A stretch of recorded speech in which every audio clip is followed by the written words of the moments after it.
Please stand and join me for the Pledge of Allegiance. Pledge allegiance to the flag of the United States of America and to the republic for which it stands, one nation, under God, indivisible, with liberty and justice for all. For those who wish to participate, please remain standing as we observe a moment of silence to ask for the direction and blessings of our deliberations towards the betterment of Jackson.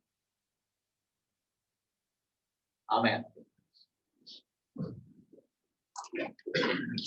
Welcome to our Mayor and Board of Aldermen meeting of Monday, June 1st, 2020.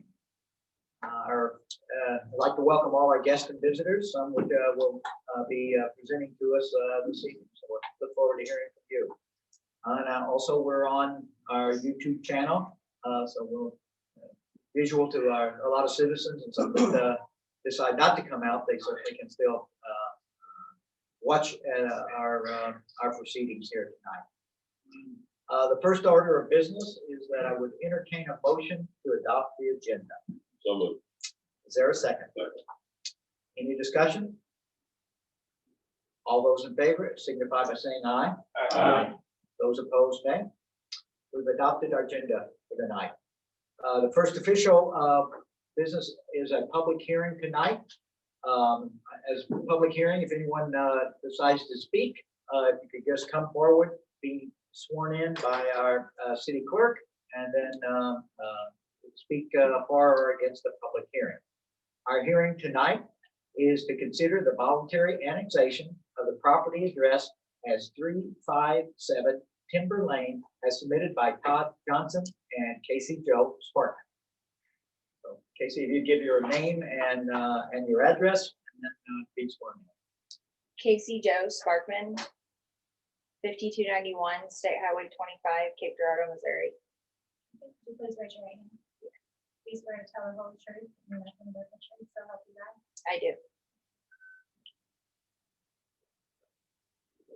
We are asking that our property at 357 Timber Lane be able to be annexed in. We're wanting to put city sewer and have city water in. So we're asking that you all will allow that. Okay. Todd would be here too, but he's putting in a sewer system and he did not quite get done in time. So I'm coming on behalf of both of us. So thank you so very much. Okay. Any questions? Okay. Thank you very much. Thank you. Thank you. Any other people would like to speak for the public hearing?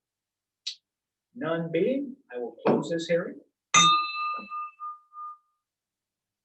And this item will come before the council for official voting on July 6th. We have a 14-day period, and that's before our next meeting. So we'll vote on this on July 6th to bring them and their lot into the city.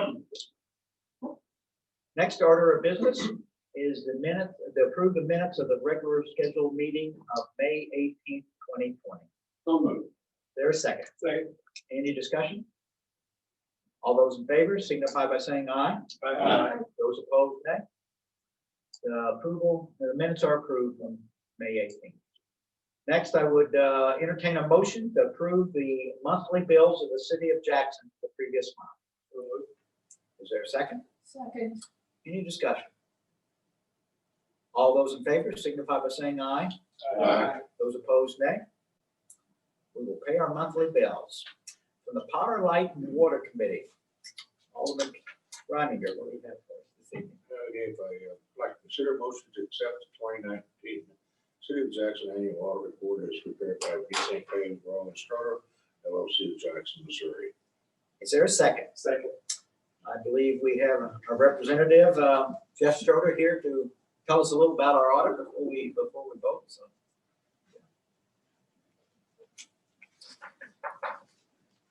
Yes, sir. Thank you all very much for having us to be able to do the audit again this year.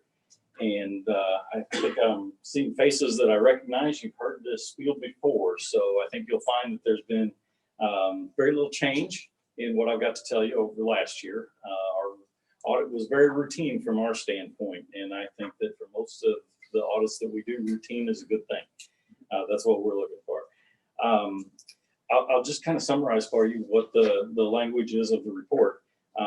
We have 2 reports that are issued with your financial statements. The first is our report on the financial statements themselves. It starts out by explaining that management is responsible for preparing the financial statements. Management of the city is also responsible for designing and implementing and maintaining internal control in place over how we accumulate the information, the transactions, so that we can prepare the financial statements. My job as the auditor is to plan and perform the audit so that I gather enough evidence to have reasonable assurance that those financial statements are free of material misstatements. I'm also responsible to consider that internal control that the city has in place, or whether or not it's adequate and sufficient to be able to prepare financial statements that are free of misstatements. The next part of the report is our opinion. It is our opinion that these financial statements are fairly stated in all material respects in accordance with the modified cash basis of accounting. That's the technical language that's in there. That is an unmodified opinion or a clean opinion. That's the opinion that you want on your financial statements. The report goes on to explain that there's a lot of supplementary schedules and additional information that's in addition to your basic financial statements that are included with the report, and that we have also applied procedures to that information as well. And our opinion extends to all of that information as well. We believe it is fairly stated in relation to the financial statements. The report concludes with a paragraph that explains that we have conducted our audit in accordance with government auditing standards. That's the second level of criteria. When we do conduct our audit in accordance with government auditing standards, we're responsible for issuing a separate report on the city's internal control and over compliance with various laws, regulations, contracts, grant agreements that are financial in nature. So that brings me to the second report. The second report does explain the responsibilities, again, of the internal control. We don't actually issue an opinion on your internal control, but we have to understand how it works to be able to plan and conduct the audit. And if we would find anything that we would consider to be either a significant deficiency or a material weakness, then this is where we would report that to you. And we did not find any instances that of weaknesses or deficiencies in the internal control structure that we would report. We tested the controls in place. Not only are they working effectively, but are they designed appropriately? And like I said, we had no recommendations to make on that system. I also noted that we were performing tests of the city's compliance with a lot of laws and regulations and contracts and grant agreements. And we also found no instances of non-compliance to report here. The financial statements themselves, I normally do not spend a lot of time going back over the financial statements. I know you see the financial statements and that you're aware of the financial condition. And it would kind of be a waste of your time for me to just stand here and repeat what it was 6 months ago. One thing I do like to let you know, though, is whether or not we recommended significant adjustments to those financial statements. Sometimes when we're applying procedures to account balances, we find misstatements. And in order to be able to put that clean opinion on them, we might recommend making changes to those financial statements. And I figured that would be something that would be more appropriate for you to know if we had any of that, because you're relying on those to make decisions. And we did not make any significant adjustments. In fact, I was going back over the adjustments that we did recommend at this afternoon, and all of them were routine. It is common practice here at this city that we record expenditures for capital outlay or debt payments as expenditures, and then at the end of the year, it's kind of converted over from the pure cash basis to a modified cash basis, and we assist with those entries. And those were all of the entries that we recommended were normal, routine entries to convert from a pure cash basis to a modified cash basis. So that was good news too. You know, some of the more significant transactions we were auditing had to do with construction projects. As you know, the police department and probably the intersection at East Main were some of the most significant construction projects during the year, where most of the money was spent. We also, probably the most significant other transaction we ran across was the issuance of the $4 million revenue bonds during the year. We found the transactions for all of those projects were handled properly.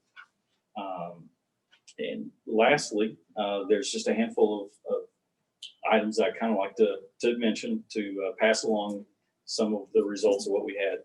I always mention estimates, whether or not there's estimates built into your financial statements. Generally, about the only estimates that are built into your financial statements have to do with depreciation and accumulated depreciation on capital assets. We looked at those estimates while we were performing our procedures. They were based on sound, generally accepted accounting principles. We didn't find anything that looked out of line. We found no instances of bias or any trying to accomplish a desired result of the financial statements. We found no indications of that. I report we had no disagreements with management over accounting issues or reporting or auditing matters. From, like I said, from our perspective, it was a routine audit. So everything went very well. And I like to point that out when that's the case. Sometimes I get to the end of my presentations and I just keep my mouth shut. But I do want to pass along, for those of you who may not be able to see how things go on at City Hall, we get a chance to do that for a week or two. And everybody we work with is always very helpful, very courteous, treat my staff very professionally. And it's a pleasure to work with the folks that we work with. So just wanted to pass that along. But otherwise, that's kind of the summary of the report that you have. We do appreciate the chance to get to do the audit again. It's always a pleasure to get a chance to work with the city. And if anybody has any questions about what we did or how we went about it or what we found, I'd be glad to try to take a chance to answer those questions. Any questions?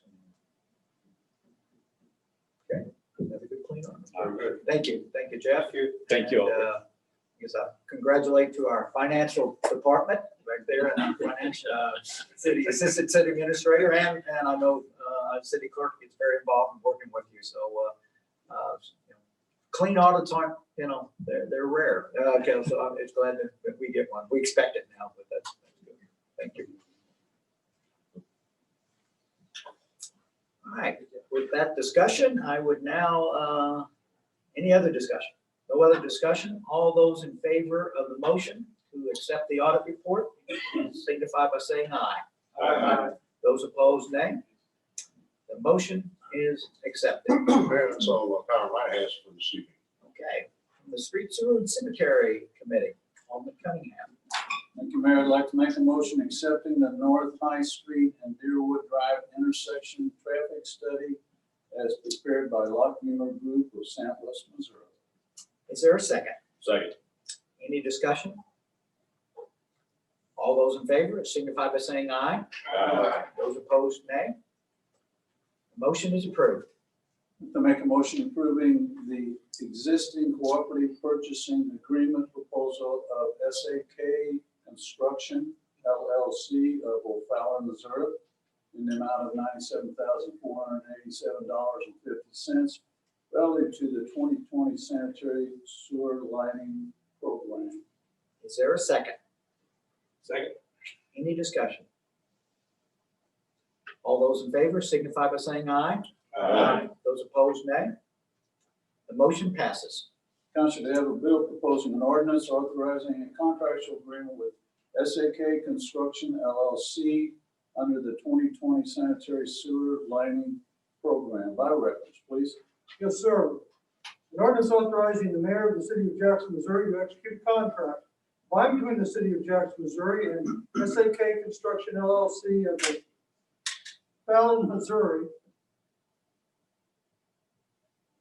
under the 2020 sanitary sewer lining program. Further, said ordinance shall authorize and direct the city clerk to attest the signature of the mayor. The rest by reference. Move to approve the bill as read by reference.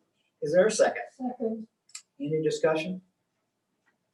All those in favor signify by saying aye. Aye. Those opposed, nay. Second reading, please. An ordinance authorizing the mayor of the city of Jackson, Missouri to execute contract by and between the city of Jackson, Missouri and SAK Construction LLC of O'Fallon, Missouri under the 2020 sanitary sewer lining program. Further said ordinance shall authorize and direct the city clerk to attest the signature of the mayor. The rest are reference. Same motion. Same second. Roll call, please. Cunningham. Aye. Baker. Aye. Donovan. Aye. Kimball. Aye. Sanders. Aye. Young. Aye. The bill passes. That's all street has, thanks. Okay, fairly short official agenda tonight, which is good. Is there any non-agenda citizen input this evening? Okay, none being, I think we have some for study session, so we'll be moving on. As far as the go-around for me, just like to remind everyone, tomorrow is election day. Certainly off schedule this year, so we do have municipal elections as well as county elections tomorrow. So your same voting places as far as I know as usual, but please go out and vote. The Jackson Municipal Band will start its summer performances at the Nick Lee's Band Shell on next Thursday, June 11th will be their first performance. This Friday, the Rock Garden will start its summer performances Friday, June 5th at 7:30. Shane's got his fans out, and I believe it must be Doug and Mark Reese as the first two up for our 4-session Rock in the Rock Garden. Again, as in all activities, certainly social distancing is encouraged, and we believe we can in both these situations. Minnesota Band has worked it out as to how they'll be on the stage, and then as well as the Rock in the Rock Garden, it's pretty easy to spread out. So we're asking all our attendees to do that. So those two activities will be going on. The annual E-Cycle electronic waste collection event is scheduled for Saturday, June 6th, this Saturday, from 9 o'clock to 1 o'clock. That'll be at the Jackson Sanitation Department building. I think those are the key, just so you know. The Missouri Municipal League Annual Conference is scheduled for September 13th through the 16th in Kansas City. So if you're planning on attending, if you let Liza know that so that we can get reservations for that event. I think that's all I had at this time. Alderwoman Young. Thank you, Mayor. My understanding is that cruise-in is on next Saturday. Not sure how it's going to develop yet, but social distancing, please. It's not next Tuesday, second Saturday. Not the Saturday, next Saturday. Okay. Anyway, cruise-in's on. That's Thank you, what- Mayor, that's all. Do it twice. We'll get the right there. Yeah, not this Saturday, a week from Saturday. Okay? Right. Yes. All right. And they are going to practice social distancing, divide up the cars and spread them out, and not have any selling of items or things like that. So hopefully people will be able to enjoy the day. Woman hit. Nothing, Mayor, thank you. Okay. Alderman Cunningham. Have nothing, thanks. Nothing, Mayor. Thank you. I'm good, sir, thank you. Alderman Kimball. I just wanted to say that my granddaughter had one more treatment this week, as we speak. She's in, and then she'll be done for her chemo. Great. And she's doing great. All right, good. Hope you had a good trip. Alderman Sanders. Nothing from the Mayor, thank you. Two items I did mention. So the farmer's market continues on Tuesday, being very successful. So they're good place to go. We had getting good attendance. The Iron Mountain Railroad is open and starting to have rides as well. I believe they're starting June 13th. It looks like if you're involved in that. But it's nice to see them start. And again, they've got the things worked out with the county health department as to how they can do that. City Attorney. Look, nothing tonight, Mayor, thank you. Okay. City Administrator Roach. Yes, Mayor, I would ask Clint if he would give us just a quick update on the roundabout project. Yeah, just real quick. We've seen them progressing out there. They're almost done with their third phase, which was in the southwest quadrant. Within the next couple of weeks, they'll be flipping over to the southeast quadrant, which is their last quadrant. And hopefully they'll get done within their weather amended schedule in July. So that's all I have. Weather schedule, what day in July now? It's going to be about 2.5 weeks. We gave them 17 days. So it'll be around July 17th, whatever Friday that is, after around July 17th. So couple weeks for weather. So typical on any construction project. So. Okay. Go ahead, Mayor. Okay. Since we do not have a executive session tonight, I would entertain a motion to adjourn. So moved. Is there a second? All in favor, signify by saying aye. Those opposed, nay. We are adjourned to study session, and I'll turn it over to City Administrator Roach. Thank you, Mayor. First item on tonight's study session is electric rates study update. Mr. Adam Young with 1898 Company, a Burns and McDonnell Company, is here to present that good news. Adam?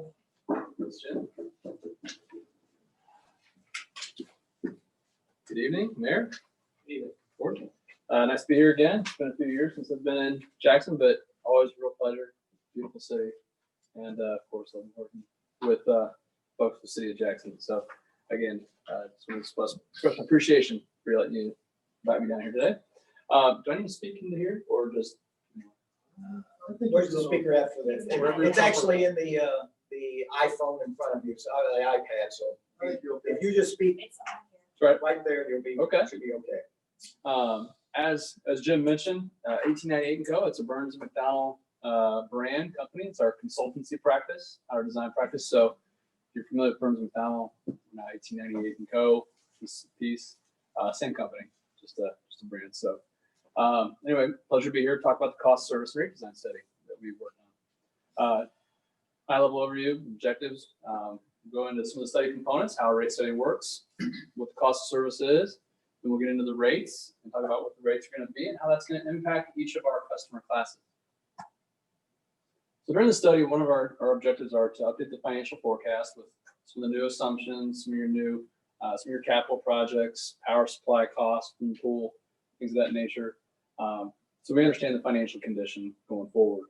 Then we get into the cost of service to understand how much it costs to provide service, and then rate design, and ultimately recommendations. And one of the key things that we want to talk about tonight is how competitive is Jackson with its peers? Because that drives some of the decision making, but it also sets you up for future success in the region. So any cost of service study, when we get into the rate design, we have 3 steps that I just mentioned. Financial planning, where we do a detailed forecast of the existing customer classes, revenues, sales, under existing rates, and other revenues. We also look at power costs, O&M, CapEx, all developed into a financial plan. So we have a clear picture of where we stand going forward, and do we need to do an increase or a decrease, or whatever the case may be. Then we take those results and we try to do, or we develop our test year revenue requirements. Understanding we need X amount of revenue. We need to understand how should we collect that revenue? What's the cost to provide service to each class? Not only in total by class, so residential, industrial, but also by component, the energy charge, the demand charge, the customer charge. And that really provides a guide for rate design. Rate design really is kind of the art, if you will, of the analysis. We take the technical results of the cost of service along with some of the other regional factors and customer impacts to do rate design, the 3rd step. So from a financial standpoint, things are in a relatively very good position right now for the city. Wholesale power costs are projected to decrease. This is the MPUA, MOPEP, however you know them. Your power supply costs are forecasted based on information provided to decrease fairly reasonably in 2021. There's going to be some new changes going in. I don't know all the details behind that, but I do know based on the information provided to us, they gave us some fairly detailed power cost projections, and we integrated those in to the financial forecast model. And that's going to allow for some, of course, cost reduction. Reserves are also higher than your minimum target. Reserves are at a fairly healthy level right now, and it puts the electric utility in a position where it can support a reduction to give some back to the city, to the customers. Sorry, to the customers. In doing the analysis and looking at the forecast, we're proposing an 11.5% rate revenue reduction. That's the overall level of reduction for next month, July 2020. And that will allow the city, the electric utility, to still maintain healthy operating margins and cash balances through the forecast. Want to note that the city should come back and reassess things next year. This is a little bit of a dynamic year, as we all know, with COVID and businesses taking temporary closures. So we do suggest looking at this again next year, and we'll have a lot better clarity on not only sales, but also on the power cost. Again, it shouldn't be, of course, you always want to be maintaining your financial, keeping an eye on things, if you will. But again, we should be in a pretty good shape. In other words, you're saying that if our volume, you did this based on flat volume or? No, we projected a fairly flat. You guys have been growing your customer count relatively steadily, but your use per customer has been going down. Over the last year was a relatively stronger year, but we do have a very flat year this year, if not even a little bit of a decrease, and then kind of a jump back up next year. So, not significant. So basically, this isn't built on big anticipations, a lot of growth. It's a flat. It's very flat, right? volume forecast. And Joan and I did actually look into some of those details as far as kind of what it looks like in April and May, and things are a little down, but again, things are projected to come up. We're not talking about a 20 to 30% decline in sales. Things are relatively steady here in the city. So we've got growth, but yet we have it's flattened out. Are you contributing that possibly to LEDs or solar? And It's not solar so much here, but more on energy conservation. okay, People are using energy more efficiently. So new homes that are coming on are being built more efficiently. And you're right, LEDs are already in your contributing. projections that go into this, are you considering what our overhead cost is now, and we're going to be buying less?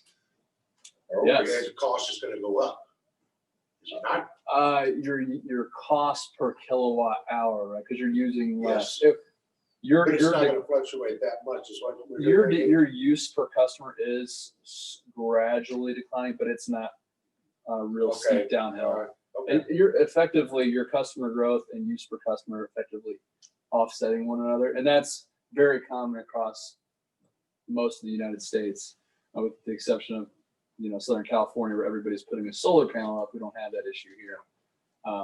So you're in a fairly good position, at least in our opinion, going forward. It looks like just pretty much every other utility in the Midwest. Thank you. You're welcome. So putting together the financial forecast, again, this is a snapshot. We'll provide more information, of course, in the report we provide to Jim and team. But with that rate decrease, we're looking at about $1 million reduction in revenue this year through the reduction of that rate revenue, and then a total reduction of about $2 million for full 12 months next year. And as you can see, the operating margin looks strong, again, predominantly due to the fact that power costs are expected to reduce significantly next year and beginning in July of 2021.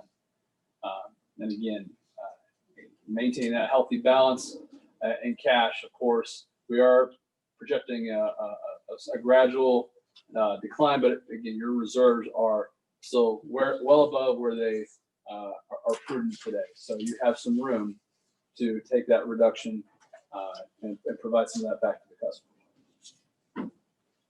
So given that, the key question really with the cost of service, moving on to that next step, is what's the responsibility to each class? How much should each class be contributing in their rates.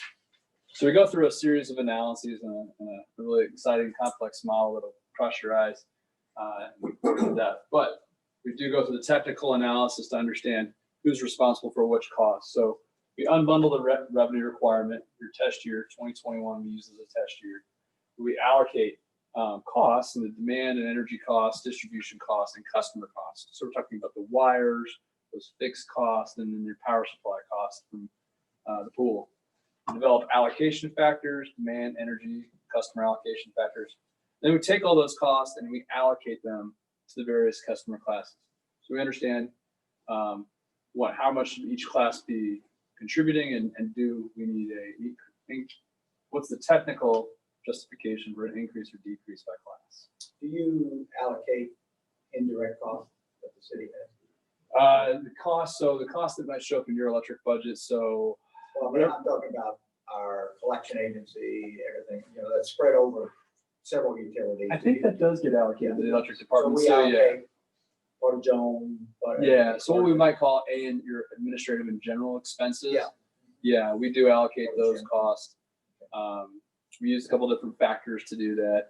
Some of those costs are fixed. So we proportionalize those, and I can go into some more detail if you want after the meeting, but yes, we do.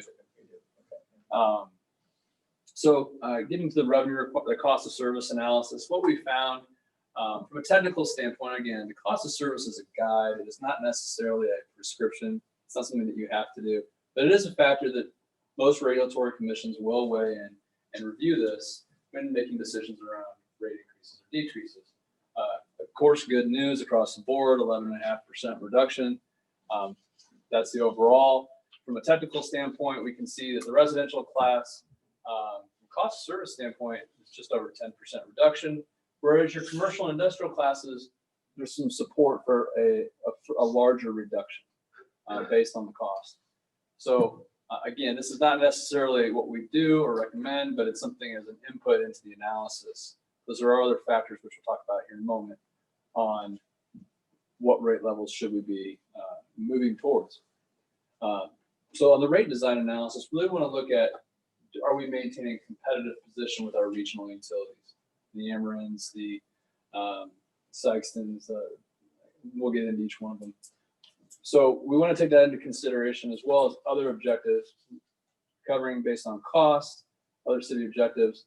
We want to overall reduce revenues by 11.5%. We know that we're in a good position to do that. So we did a regional benchmarking analysis, which was important because it helped us understand that Jackson is a little bit on the higher range in certain classes, and probably somewhere in the middle, but we'll see generally where they are. But in general, Jackson's a little bit on the higher range, and that really helped us kind of determine where we really needed to focus. We reduced these rates, the overall bills, the average bills, as shown over here on the slides, 10% to residential, 12.5% to small general, and then 15% to large general and industrial. Again, a lot of this is supported by the cost of service, as we saw, but then also helps put us in a good position to set you up for future success, particularly for your large employers in the area. On the residential side, you can see, again, talked about a 10% decrease to the average bill. So $123 a month is the average bill for the average user in the city. With that reduction, puts you down in a very competitive position against the other regional utilities. Right there, third least expensive. So again, $111 a month. So there's some bill savings that we can start passing on to the customer starting next month. So I can't see very well. The orange is now, and the orange is where we're going. Yeah, the orange on the left is Jackson today, or rates that are in place in June. And on the far right, that's the proposed. So you see that you're moving down the spectrum in the right direction, which is good. On the small general, your commercial businesses, your small businesses, I always throw out the donut shops, the Dunkin' Donuts. I like Dunkin' Donuts. I like their coffee, I'm gonna say. They're always, they fall into these kind of classes. So again, 12.5% average bill reduction. These are these small single phase customers, relatively low users. you're talking $20 a month on some of those types of customers. Again, a wide range of use in the small general class. This is based on a 1,233 kilowatt hours per month. In the small general 3-phase, these are some of your larger customers.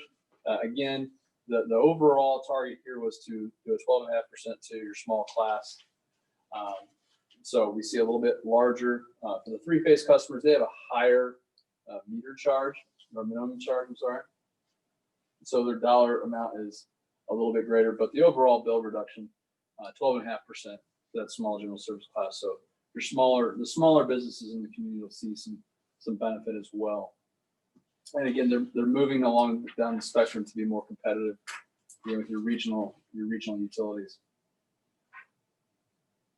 This is where we saw some issues. Of course, again, you don't want to be the most expensive utility in town.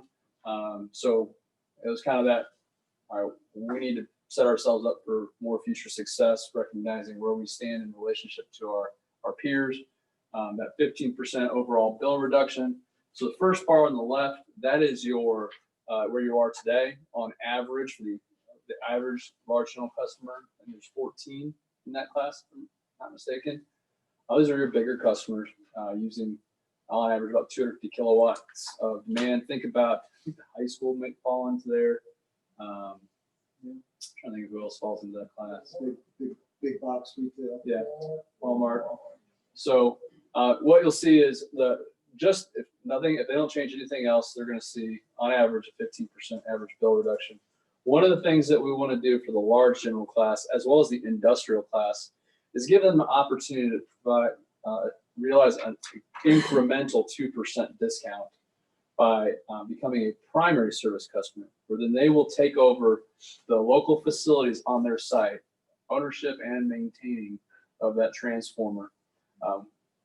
Don can get into some more of the technical details. We need to work in with more of the work more with that each and every customer, but they reach out and ask to be a primary customer, then they can realize an incremental 2% discount. So that's the bar on the right. The third bar on the right. So again, you're putting yourself in a position to where you can provide more competitive rates right alongside your other regional peers. On the industrial side, I believe there's 7 industrial customers within the city limits. On the higher end, like I mentioned before, you're looking at Citizens, Ameren, Farmington, Black River. We're moving ourselves pretty far along the spectrum to get into a more competitive position. Average customer, 900 kilowatts. Think about your larger customers. I believe Rubbermaid falls into this category. They're going to be seeing a stronger reduction to put you in a more competitive position.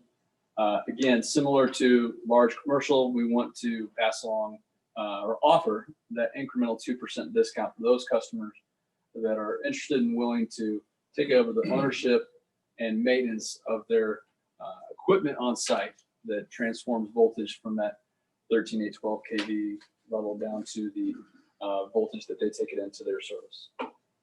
It's fairly common in the industry. Again, a lot of the other utilities have that offering. This is something that should be implemented here. It's just a very, very common thing to do, I believe.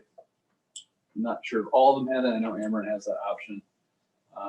Is it very prevalent? Do people use it? Yes. Yeah. A lot do. Yep.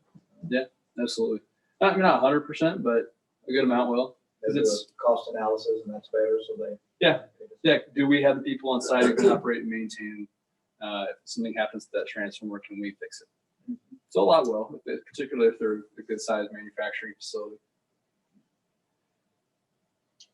And again, I think the thing to point out here with that, if they elect to do that, they save money, and so does the city. That means that you guys don't have to maintain that equipment. So long term, you're going to be seeing a reduction. We're not talking about a lot of customers nor a lot of dollars, but it's something that they can do that saves them money and saves you money too. So getting the proposed rates and typical bills. So you kind of see where we're at competitively and where we're going. Residential rates. Again, I want to make mention, we're talking about a 10% average bill reduction for the customers. But we're gonna get there by reducing the energy charge. We're proposing to maintain the existing minimum charges, the customer charge, some refer to it as. So overall, we're talking about a 10%, but the different components have different levels of percent reduction.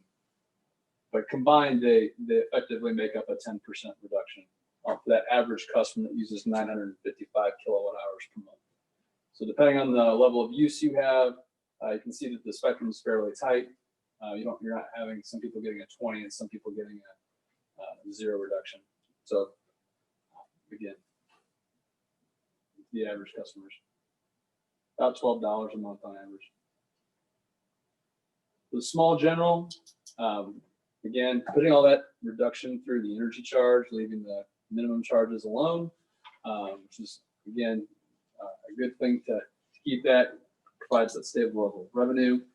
I want to point out 12.5% average reduction. Again, that's the composite, the effect of a 13% reduction on the energy charge and 0 on the meter charge or minimum charge effectively translates to a 12.5% revenue reduction for that class.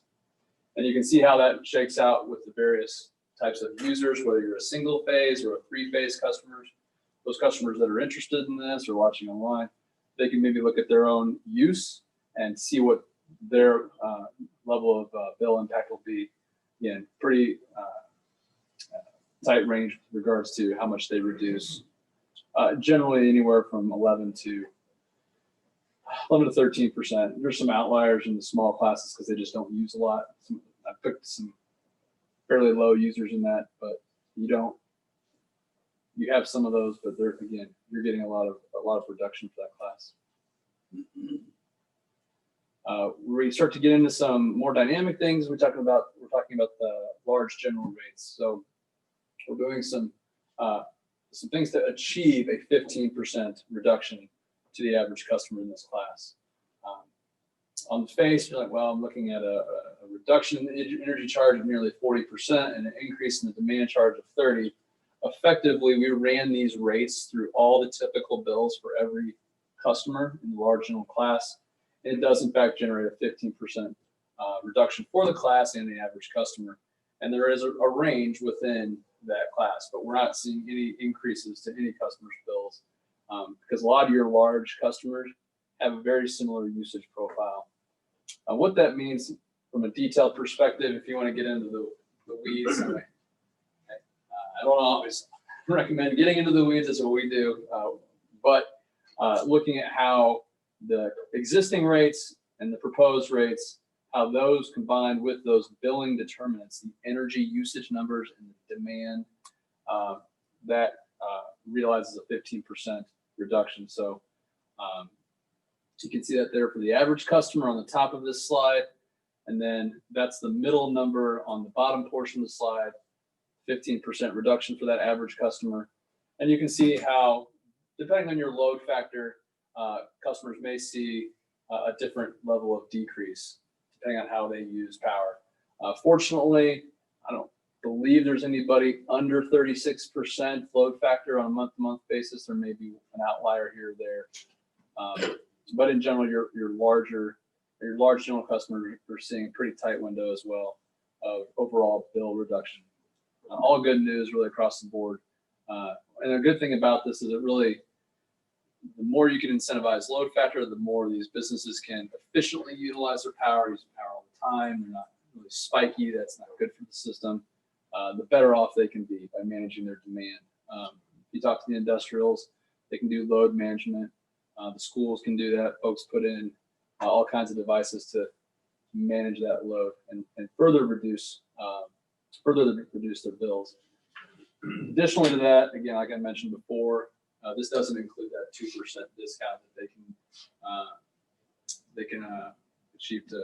Yeah. Are you seeing a lot of companies going to these like I'm going to call it bank capacitors for the lack of anything else that supposed to be getting energy back, that they don't, they're more efficient. I mean, their cost should be dropping. Oh, power factor? Yeah. Like putting in capacitor banks? All right. I have, yeah. More. A significant amount of those going. You know, it really depends. I mean, you have a power on your industrial class, you have a power factor, you have KVA. So for those particular customers, they are incentivized to do that to reduce their overall KVA billing determinants. Usually see it in manufacturing. So they are effective. Yeah, you see, like I said, you see if they can create a unity power factor. Let's say they're a lagging power factor. I don't know if electrical engineering, if you're electrical or not, but there's a unity of one for power factor. They start to lag. You can put capacitor banks in to bring it to unity. Some folks do that, yes. Okay. And that's actually one of the next steps with once metering gets in place. You guys have the technology today. You just need to start recording it.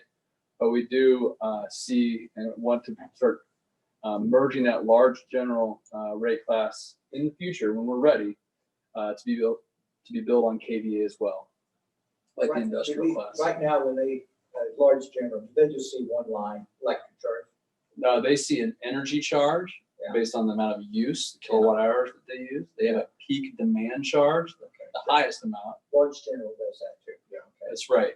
And the only difference between them, the only difference is really how they're metered or how they're billed, the units that are measured. Physically, they're essentially, for all practical purposes, the same, which is why next steps are to start to move those two classes together because they're both receiving secondary service. You have customers in the large general class that may have 200 to 300 kilowatts, and customers in the industrial class that might have 300 to 400. From a technical standpoint, they're the same. So we should be moving them closer together, having a more less of an end-use rate structure. But no, we're not proposing that today. That's a later study step. Okay. So we'll have to explain when we go out with rate changes. I know they'll see the bottom line discount, but you're going to see rates go, power rates go down, and then the other one goes up. Is that what you said? On Yeah. the large general. On the large general, yep, So they're gonna see some switching a bit. We're gonna have to make sure we explain that. that's right. Why one's going up 30 and the other one's going down. But overall, we went and I looked know at their bottom line should be okay. So Yeah. That's keep them happy, but. Yeah. we looked at every customer, and we're not seeing any customers that are going to see any kind But of they'll see increase. those two different lines on the bill. That's right. Yep. On the industrial rates, again, getting to your point on the KVA, they do have an incentive. We think that we should be moving towards that with the large commercial customers. They have inductive loads, they have power factor issues just like everybody else. So again, from a technical standpoint, physically, they're not really all that much different. 13 8 or 12 kV. 12 kV distribution system comes in, drops into a transformer, the building service.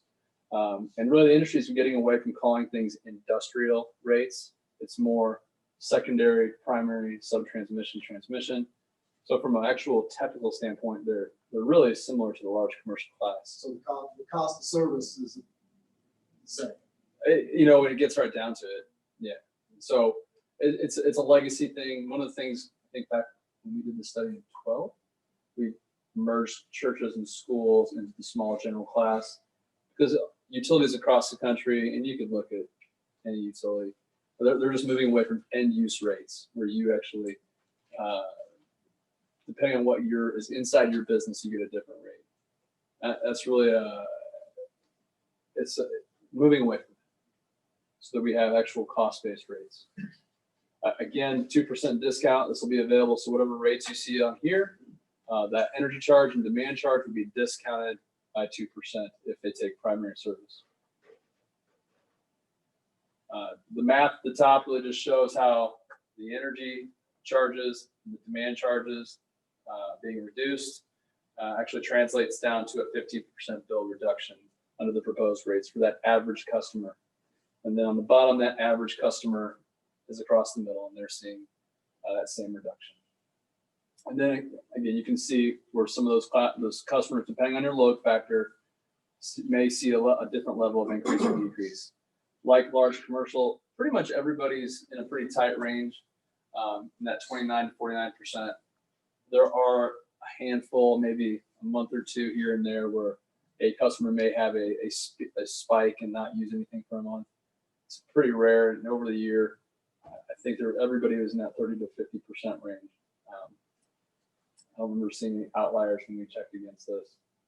It's actually more tight on the industrial side. And some of your larger customers, I think the larger customers, they were all seeing that 15% range, within a 0.5% or two. So they could be a little higher, a little lower. A little bit, yeah. There's not a lot of spread. It's tight and they're not that different. Yeah, we have that analysis. I think we provided, so if any of you guys are interested in seeing that, we can, of course, talk offline. So in summary, just to kind of put a bow on this, we're talking about an overall reduction of 11.5% for the entire city and reduction in revenue starting next month, with 10% to residential customers, 12.5% to the small general class, and 15% to your industrial class and large general class. With that, thank you for the great questions. I really appreciate it. Does anybody have anything else? Yeah, I have a question. Yeah. All this is depending upon the cost of power that we buy. And you're saying it's going to reduce. Why? So the pool, and I can give you a short answer, and then maybe there's some more of a technical answer. Long-term contracts that we enter into to buy purchase power are starting to come in. We put in place years ago. Some of our higher purchase contracts are starting to roll off. So with the higher ones rolling off and the cheaper ones coming on over the years, it's going to make a reduction in our rates. So it's not a increase in production of power plants or anything like that. It's No. contracts.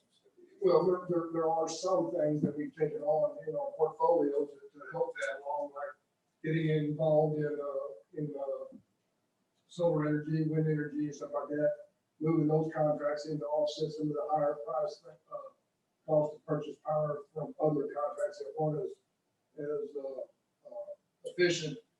And so we moved those type of elements in to help lower our cost on the other side. Okay. Don, will we be getting any of those, really any from EPA through Prairie State? Yeah, Will we get some of that? We have a partner share in Prairie State, and that's one of the main contracts that has reduced our purchase power because it's starting to become a very efficient producer for us. So it's one of the ones that we got a partner share in.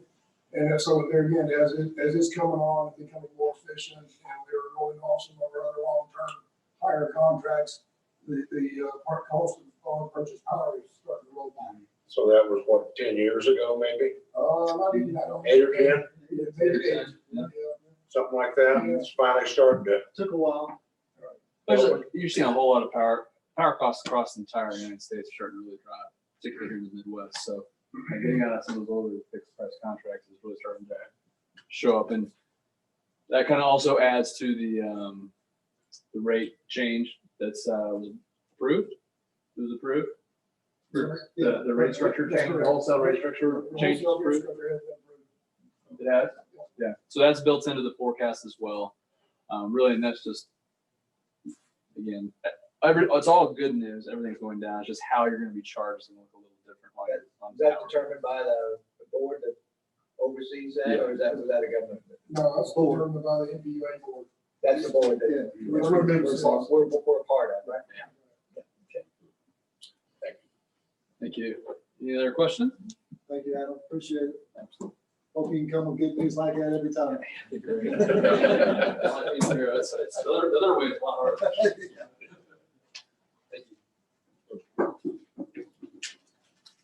Item 2 on tonight's study session is, yes. The plan is, we have an official vote, next meeting. Yeah, next meeting, we'll bring the motion or ordinance, whatever the appropriate documents and actions by the board will be to accept the study by motion, I'm sure, but the new rates will be brought and acted upon. I'm assuming you all will accept and act upon the new proposed rates so that we can implement them the 1st of July. That's the recommendation. It's excellent, to keep us competitive, because we do hear, and even on retailers, more and more we have retailers that are spread across our region, so they notice the difference between Absolutely. running, it can be a tire store in Farmington and a tire store here, or Mhm. a restaurant, and so forth. So I think this will make us much more competitive, certainly industrial, if we have a spec building that we'd like somebody to use, they do. Yeah, look at absolutely. It's the competitive. difference, so this keep us, and I think it's a big thing to be fair to our residents too. It is. A 10% is 10% for a lot of our residents, and now's the time that we can move that forward, I think is good, and, we have good surpluses and reserves. We but do. don't need Yeah, fantastic. We can spread that out sooner than giving it back to them every time or some other. Absolutely. I think this will be a good. it's a big win for Yeah. the citizens. It should look wrong. Absolutely. Yeah. Okay, good, thank you.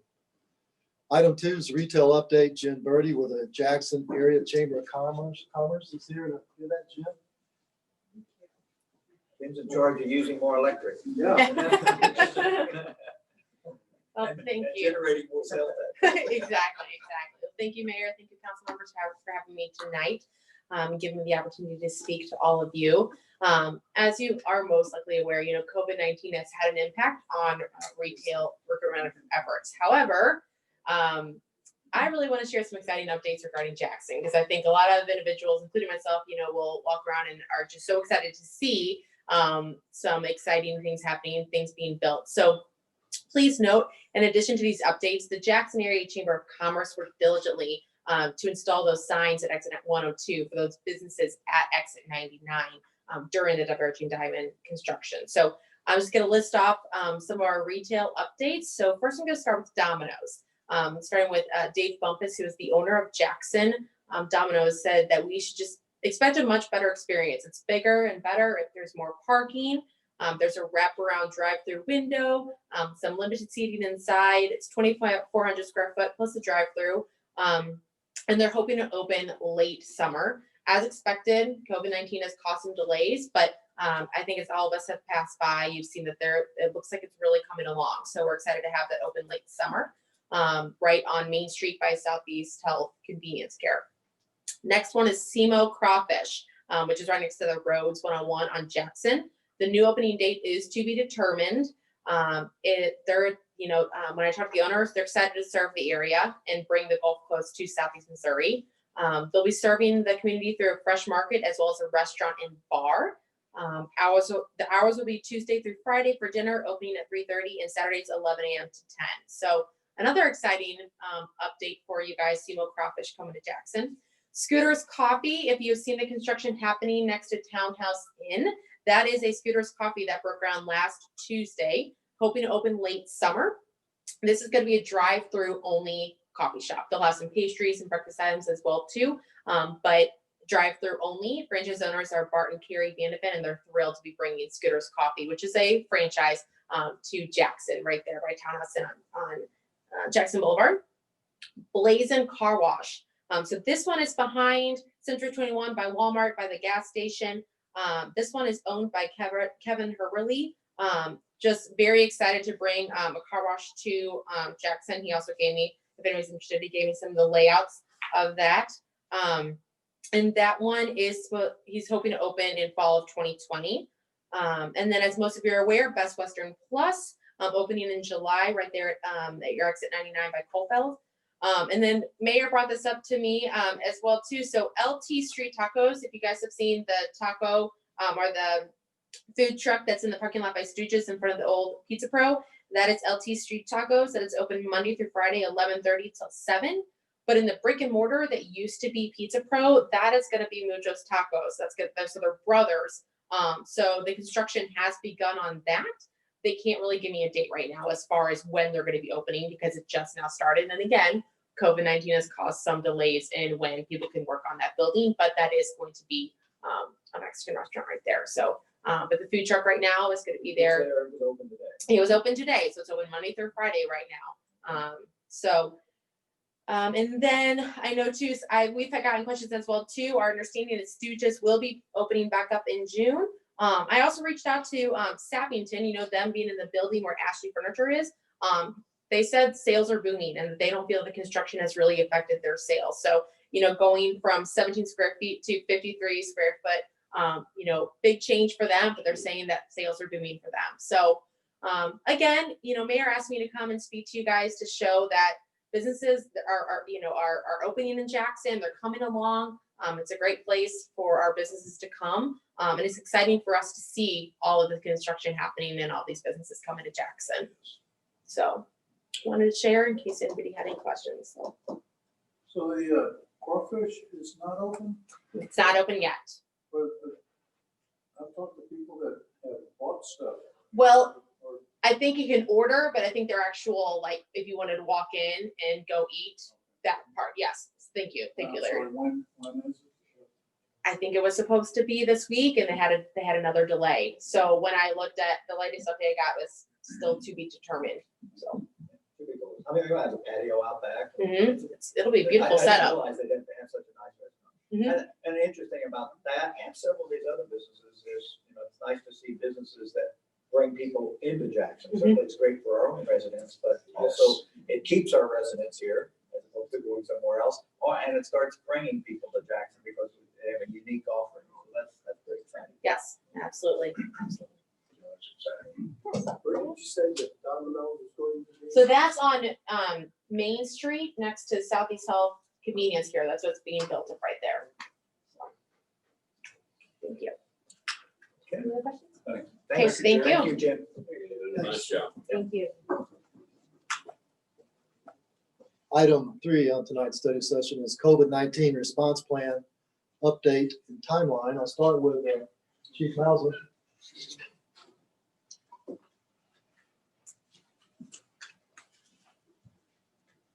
All right.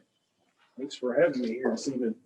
I just want to talk a little bit about our COVID response and where we've started. It seems like it's been an eternity ago since this all started. Went back through some notes and found that the first meeting between our emergency management team was March 16th, which walking into the room, it consists of every staff person that's here tonight. So appreciate their commitment to helping us with this effort. As well as there was 3 or 4 that's not here tonight. But we started meeting March 16th, implemented daily conference calls to coincide with the health department briefings that were occurring daily at the time. One thing, quickly realized, we had to do some changes within city departments, but we couldn't go in with a cookie cutter approach because what works for the park department's not going to work for my department versus other departments. So we asked each department to go back and to kind of establish their own plan as this developed. We knew when we started meeting, there was no cases even close to Cape County, but to have this staged approach, the closer it got, and once it got to Cape County, once it got to the city, and if it got into the employee pool, start developing plans within that. Each department put together their plan. It was approved to move forward. Some of these plans include teleworking, staggering shifts, of course, closing public access, increased disinfecting of our facilities, city vehicles, even temperature checks amongst city employees are all some things that were implemented.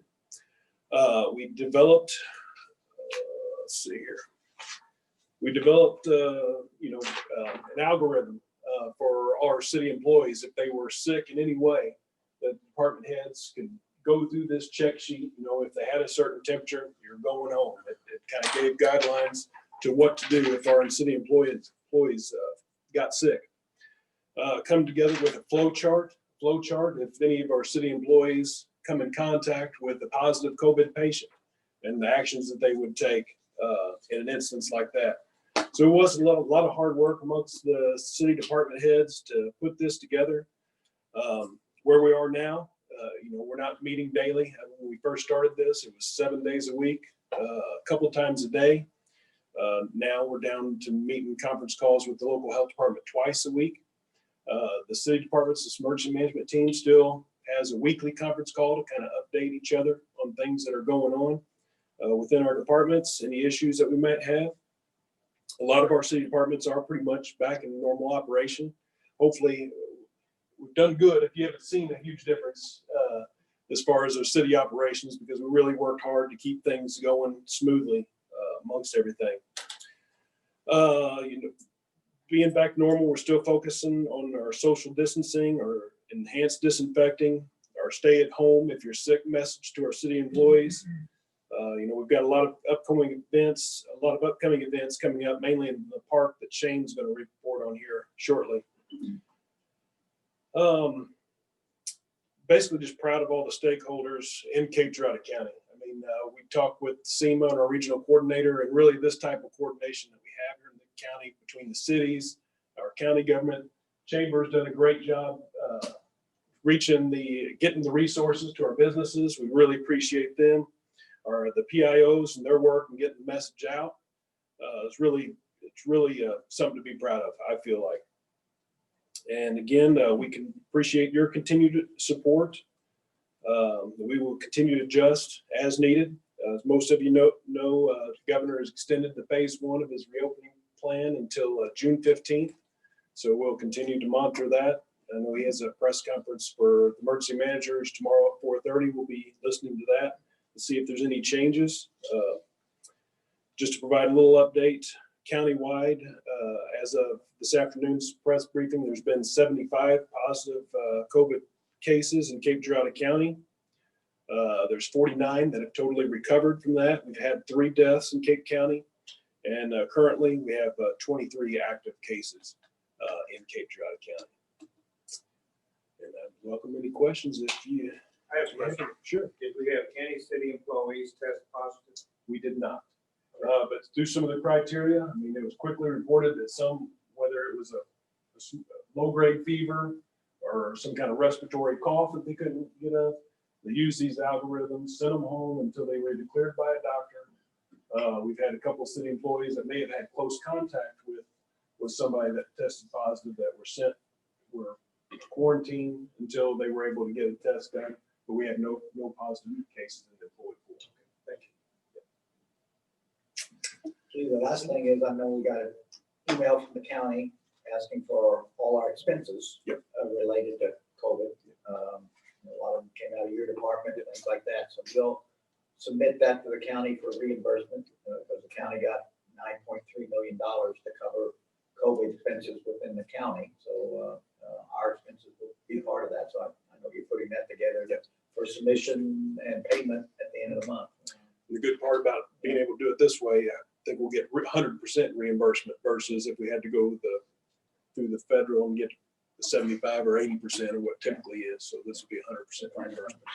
All our COVID expenses. Yeah. All right, thank you. Thanks, Chief. Second part of the COVID report, Shane Anderson will talk a little bit about the particulars with respect to the park operations and some activities.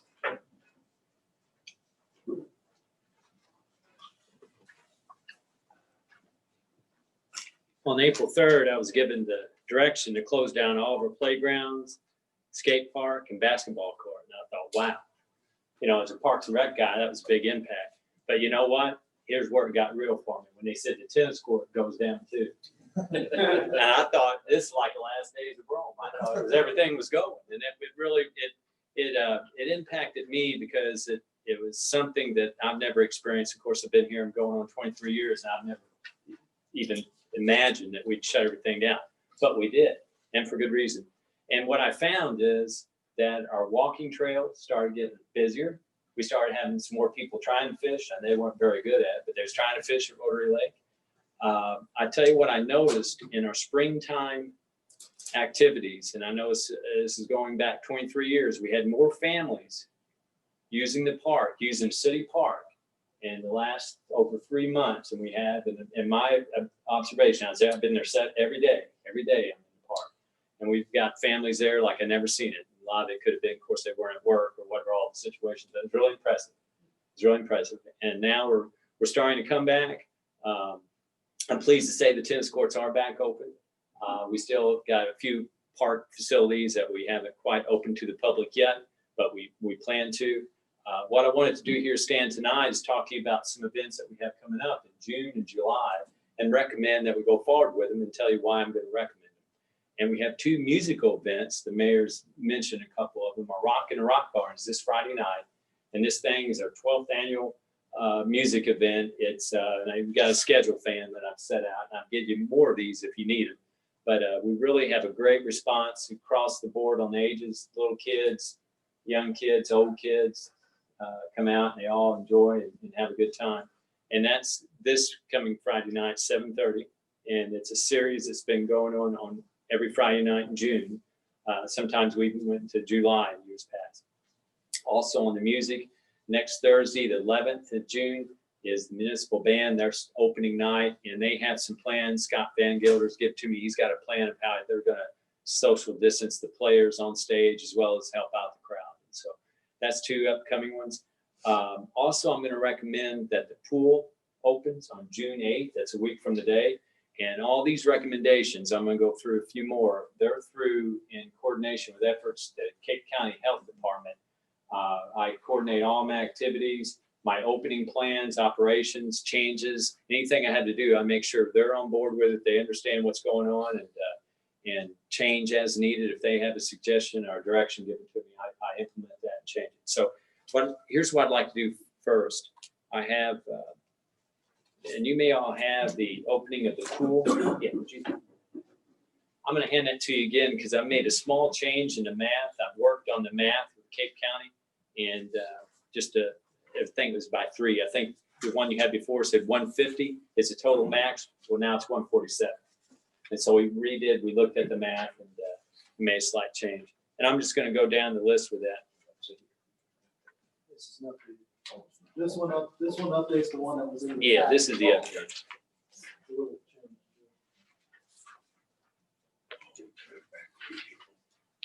I'm going to go down. This has been approved by Cape County Health. Our hours of operation are going to stay the same. It's 1 to 6 p.m.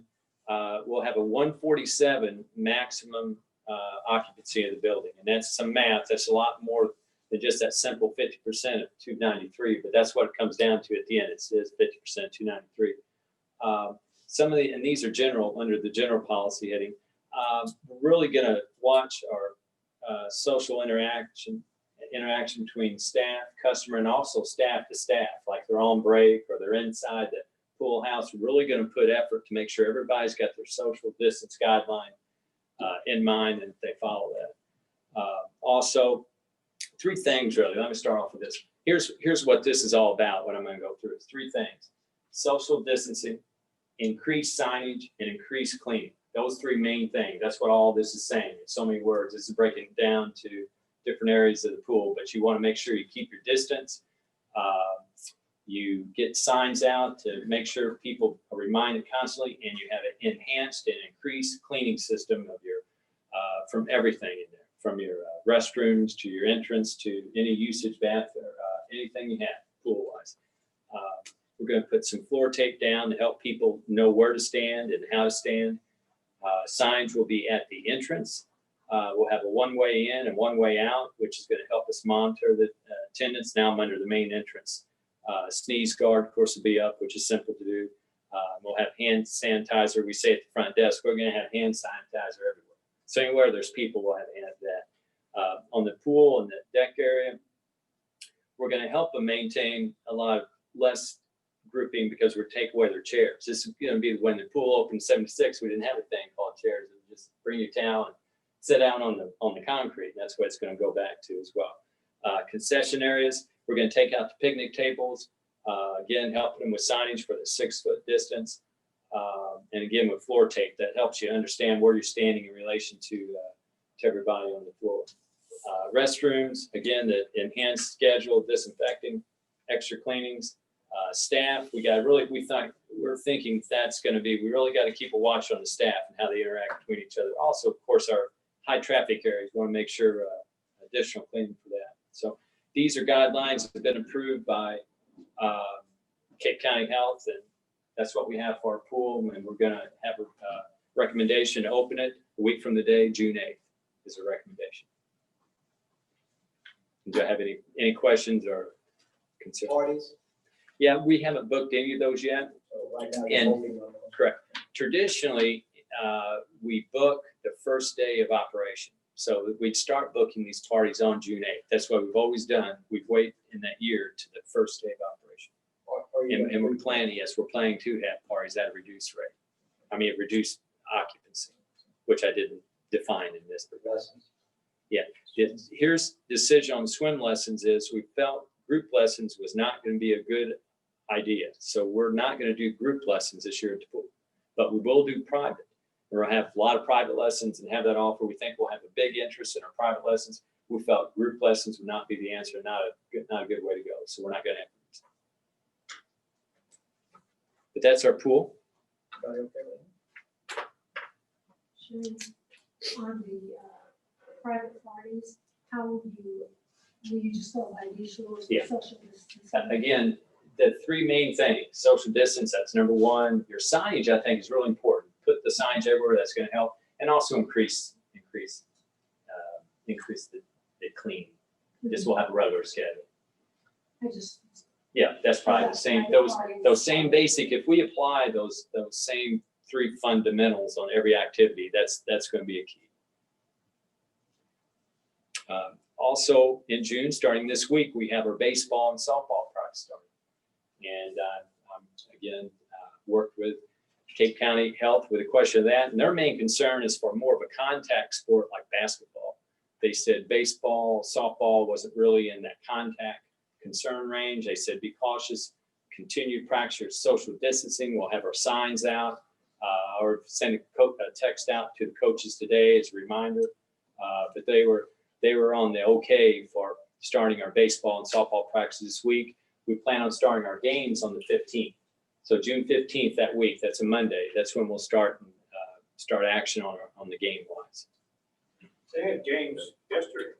Well, when we say games, here's what's happened. I've been under the direction on the fields as I'm not scheduling anything until June 1st on the fields. And so we had what was walk-on play on the fields. So for example, down, be it yesterday, probably at the softball field where we had action, those fields were open and there was some communication between leaders of, I guess, teams and leaders of the softball league. They asked, is the fields open? Yes, they are. And these two teams just walked out and had their game. Talking softball or baseball? Softball was yesterday. Baseball was Saturday. We had a baseball game. We had a baseball game Saturday down at Collegiate Field. But see, they knew the game. They knew the fields are open for walk-on play, and they coordinated between the teams and just walked on the field. They knew we didn't have anything scheduled, and I'm not scheduled. I didn't have anything scheduled starting until June 1st. And so. And Well, that, we checked, I mean, that was okay, you could have walk-on, you could have your fields open in the park, and you could have pickup, I call them pickup. there you go. Now, they were a little more organized, because Coach was organized. Yeah. Now, as of June 1st, Shane will schedule all games, so it'll be the free for all. Bingo. And that's basically what it was. It's a walk-on place, like a pickup game of basketball or baseball. And so now it's going to be more in the realm of scheduling. We'll go back where I have control of the scheduling. Okay. That's where they are. Okay. And that takes care of our June activities. I want to move in and talk a little bit about our activity in July, which is a big one for us. It's our Independence Day celebration. That's our single largest day in the park that we have. And he did such a good job on that before. And here's two at the same time. Okay, now what I'm going to give you is a schedule of events for our Independence Day celebration and also our general operation of that day plan. And wait till everybody gets that, then I'll jump into it. I don't want to lift my thumb.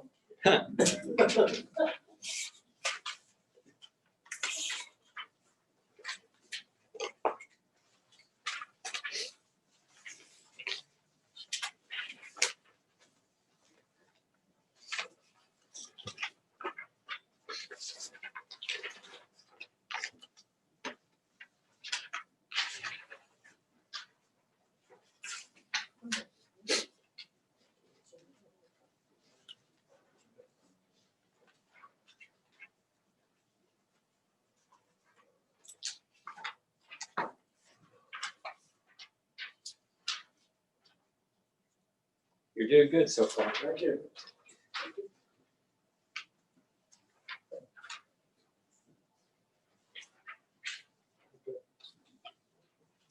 I'm gonna go down the schedule of events for our Independence Day, July 4th celebration. Start off in the morning, we have a run, and it's a well-attended run.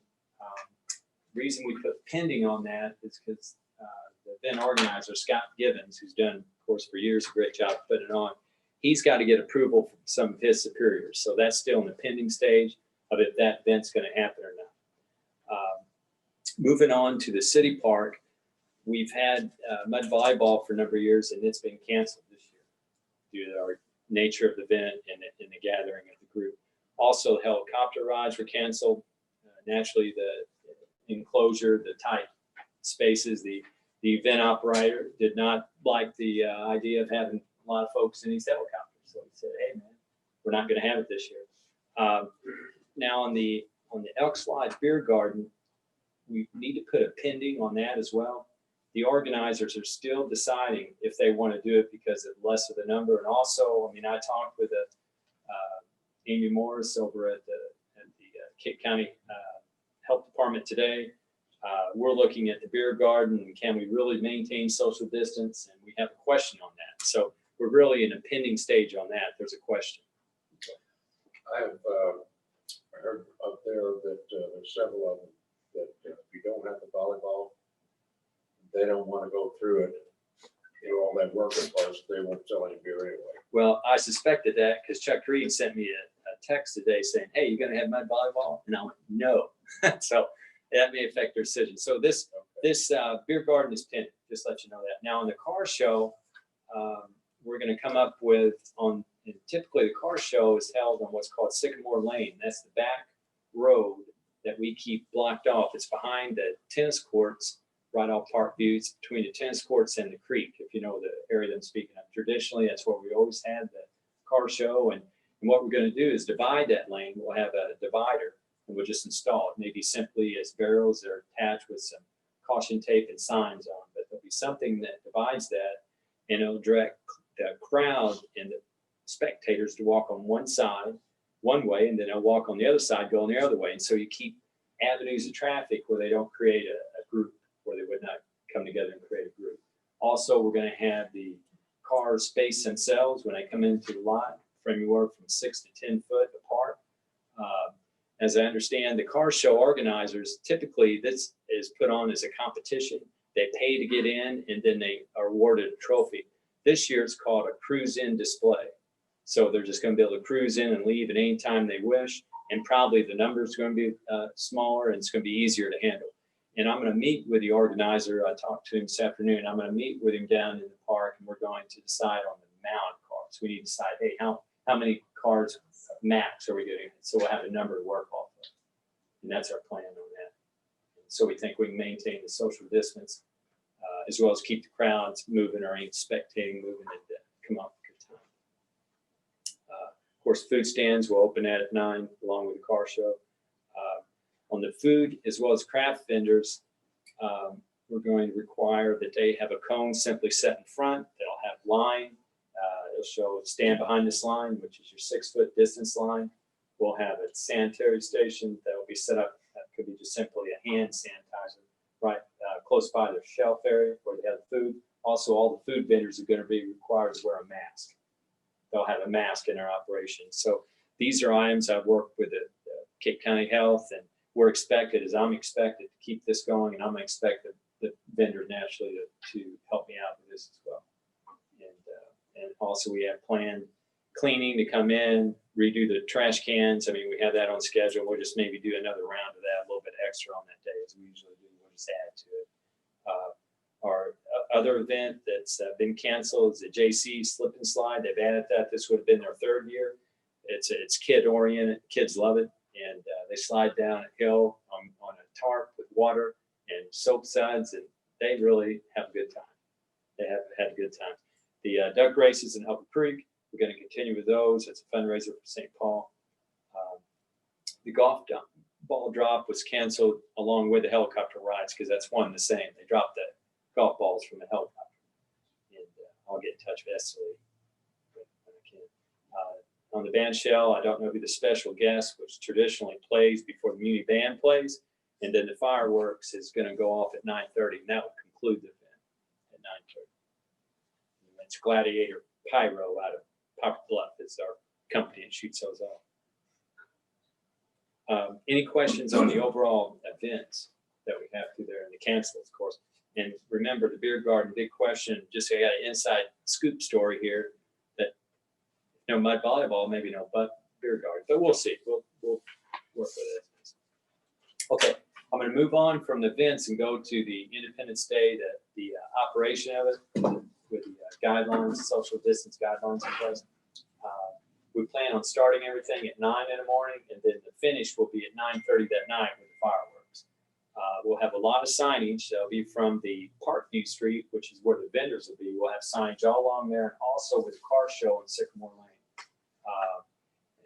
And this is working with the Cape County Health.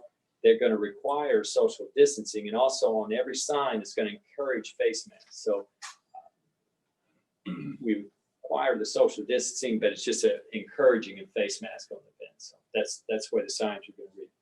Again, we're going to, when I say floor tape, maybe street tape. So we're going to put street tape out to help us mark the 6 foot distance. Again, restrooms that we do have open is going to be really sanitized, regular schedule during that day's event. Also, it's a neat idea. A lot of times when you are the porta potties, you have the hand sanitizing stations along with the porta potties. Well, we're going to order a few extra and have them at the entrances of the event as well as right in the middle. So you're just going to have a hand sanitizing station you walk right to, and pumps out hand sanitizer, and then you have your paper towels to wipe off with.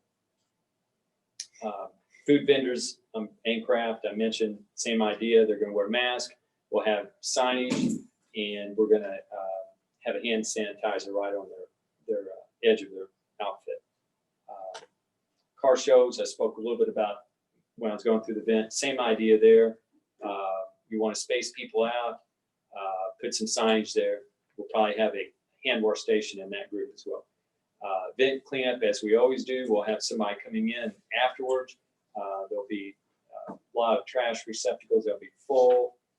Our bags, we're going to try to keep those out of the way through the day. But after the event, the cleanup is we come in early and disinfect and clean up the whole thing. It's a big cleanup. And we usually make a donation to a Boy Scout group to come in and do that. A couple of Boy Scout groups. It's turned out to be a good relationship. They appreciate that, and we appreciate the help they give us.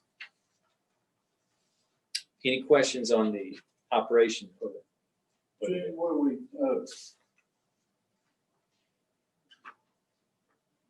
what's your idea on the parking lot, like we normally have an attendant there, to do the parking on the grass and all that? I'm you know, the cars are gonna drive through, they're not gonna stop, no one's really gonna be able to, look at a parade of cars, basically, right? Yeah. No, the cars are gonna stop. They're gonna park. They're just gonna park every other space. Oh, they are? Yeah. Oh, I thought it was. Yeah. It's a cruise-in display, but they can leave anytime they want. So it's designed for them to come in and stay. And then now, again, we've always had a financial arrangement with the car show, depending on how many that entered. And they're still setting up their construction of this. Are they going to charge a fee? They haven't decided that yet. So there may not be a fee charged for the cruising. That hasn't been decided yet. They're putting well, the parking lot, you're talking about the field parking off Union. Yeah. I think we still need field parking, direct folks in there. That's worked so well for us in the past. We'll have individuals that's anxious to do that and help us out. And I think it'd be good for the event to have just a structured area where you can park. I think it just helped the event. There ain't gonna be many people parking. Well, and not many people. This is going to be an unusual event, but I still encourage and recommend that we have the event and have the amount of enjoyment that we can get out of it. It's not going to be full blown. Certainly, we're not going to get the full blown benefit to pay for our fireworks like we need to, but that's another story too. But I recommend we go forward and make use of it and recover and plan for next year as well. Now, we won't measure our success by attendance. No. Certainly, I hope not. I think the municipal band, fireworks display, the weather's good, will be well attended. car show, people do like car shows, and they'll see 150 cars, but not 300. There you go. We'll see, see how it goes, but again, we're not gonna measure ourselves by, that, we don't wanna. Right. We just can't afford, well, the social distance doesn't allow, thousands of people in such a small Yeah, area. that's the reason why we're structured. That's right. Thank you. Thanks. Item 4 on tonight's study session agenda is a homecomers update. Mr. Larry Kaler with American Legion Post 158.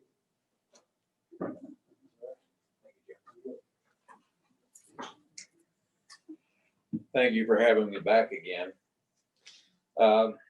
Wanted to start off just to remind everyone, I think Rodney was going to get a copy of a letter to all of you, I believe, that concerning a meeting that we had with Steve Turner of UJRO representing the Uptown Merchants, and that happened back in March.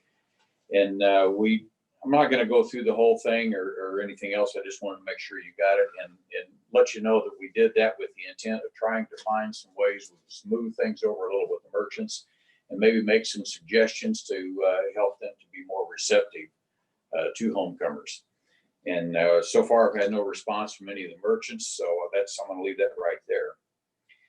Our concerns this year, so far, we've got the street closure approved and a special event permit and all of that. We're proceeding under the assumption that we will be having homecomers.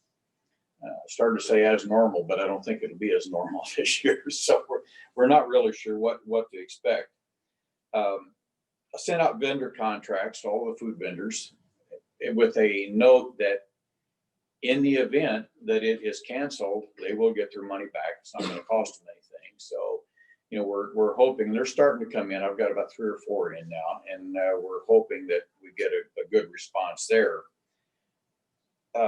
Joe Sutton, who owns the carnival, had been down to Texas back in, I think, January or February for something, and got back and was going to be home for a couple of 3 weeks and gone. And that's when we had this meeting. And he hasn't been able to set up anywhere since then. I talked to him on the phone the other day, and he said if we go ahead and have homecomers, that will be the first event. He's been out since back in the spring. So he's basically sitting in DeSoto looking for something to do and try to employees and how they've scattered or what have you. Who knows? I don't know what problems he's facing also. But so there's a lot of questions here. We're organizing raffle prizes like we always do, trying to get everything, assuming that it's going to go. I was thinking when the governor put us into phase 1, it looked like it would be over with today. And I figured, well, okay, phase 2 will probably run for a month, and then we'll see what phase 3 looks like. Well, now he's extended phase 1. What's phase 2 going to be? How long is it going to go? And what, if assuming we get to phase 3 by the last week of July, what's it going to look like? What are we going to have for allowable crowd sizes? We just don't know at this point. I'm trying to stay positive, wanted them to think, yeah, this is going to go and it's going to be a good deal. But on the other hand, there are so many questions here. I really don't know which way to turn. And I was hoping to throw a few things out and to give you guys something to think about and ask for your input. I mean, it's a citywide event. I know the American Legion sponsors it, but the city has always been very cooperative with everything to help make it happen and very involved in it. And it's just one of those things that I really don't know. We got a letter from the Missouri Association of Fairs and Festivals, and they put out some good questions. And I wanted to throw a few of those out just to kind of give you something to think about. One of them was, what if it opens but has to close at some point? What do we do then? What are the risks of public perception being negative during the middle of the event or because of the event? And that could be, I can see that being a reflection on the Legion as well as on the council. If did the city okay this, and why did you okay it? If it turns out to be a positive, then I'm glad you did it, and I'm glad the city okayed it. So it could go either way for all of us, and it's just those are the kind of questions it's full of. Some of the things that Shane was talking about with the events in the park and food vendors and what have you. Are we going to be required to get more spacing between the food vendors? And where does that come from? The streets are a set size. We don't have, if we were in the park, we could maybe spread things out, but the way we're located, and the same with the rides. Would we have to spread the rides out, put fewer people on it, only half the capacity on the rides? Joe's having a rough year as it is. Would he be able to accommodate that and still get anyone to get on the rides? There's just, and as far as the extra cleaning, the hand sanitizer and everything else with the food vendors, they would each have to be involved in that. Entertainment on the stage, we have the crowds there. We were going to have to try to do the distancing somehow. And these are all questions that several of us have been talking about. I can't stand here and say that I have the answers. I wish that I did. So that's what I wanted to bring up this evening. Put in your, let you know what I'm thinking, what's in my mind and my doubts, and hope to get some input from the council and see, how soon are we going to know? Because I can see that this thing being shut off by the mayor, or I'm sorry, but it could. I mean, the city could make a turn and shut the whole thing down. It could happen by the county. It could come from the health department, or it could come from the governor. And we're sitting here, if it was a September event, I wouldn't be nearly as concerned. But we're looking the end of July, which is 2 months. That's coming up pretty quick. And we're still to the point that I just don't know which way to go. Like I said, I really want to have it because of the storm damage and losing income from the hall like we have for the past year. We need the income down there. There's no question about it. But by the same token, what are we going to be allowed to do, and should we go ahead with the event? That's my question. I think until the 15th, until the governor tells us what's going on, we can know that in the county. You're going to sit here and wait and twiddle your thumbs. There's no need to lose any more sleep over it. But if it does come to the good side of it, my perspective of it is something that I think that you're going to have to open up is, and I know it's been a tradition, it's been a rule basically, but this one vendor can't have something somebody else has got as far as food. You need to suck as many people in that street out there as you can possibly get. And competition between food vendors can be tough, but it can be dynamic also.